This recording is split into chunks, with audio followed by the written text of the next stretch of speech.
Hello friend, welcome to my mini blog. তো আজকে আমি শেয়ার করব আমি আমার 1.5 বছরের মেয়েকে কিভাবে পড়াশোনা করাই। আর হ্যাঁ, আচ্ছা, এটা একটা হাস্যকর ব্যাপার অনেকের কাছে যে 1.5 বছরের মেয়ে আবার কি পড়াশোনা করবে।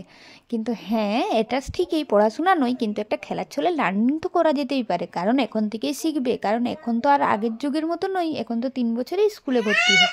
তাই আমি আমার মেয়ের জন্য ফ্লিপকার্ট থেকে কিছু বুকের অর্ডার করেছি। তো এটা 10টা বই আছে।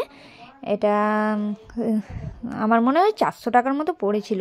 10টা বই আছে, খুব ভালো কোটেড, মানে এগুলো প্লাস্টিক কোটেড আর খুব শক্তভাবে মোড়া আছে, তাই একদম ছিঁড়ার কোনো ভয় নেই, যেভাবেই বাচ্চারা পড়ুক আর কি।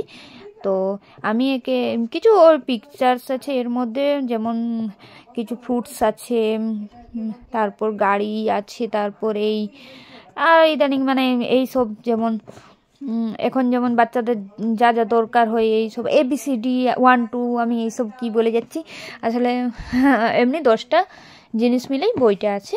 তো এইগুলোকেই আমি ডেলি ওকে পিকচারগুলো রিডিং করাই, আর আমি এই বলে বলে দিই। ও যতটা পারে, ও নিশ্চয়ই হ্যাঁ, ও এখন ইদানিং A থেকে D তক্ক, A4 অ্যাপেল, B4 বল, এইসব বলে যাচ্ছে, ঠিক আছে। তো এইগুলো শিখেছে। তারপর বাইকের ফটো দেখলে, ওর পাপার যে বাইক আছে তো বলে দেই পাপার। তারপর একজন দাদার যে সাইকেল আছে, দাদার সাইকেল আছে বলে দেই। তো দেখছি যে ও এখন অনেকটাই শিখে গেছে। আর যেমন বার্থডের মধ্যে পেরোট ও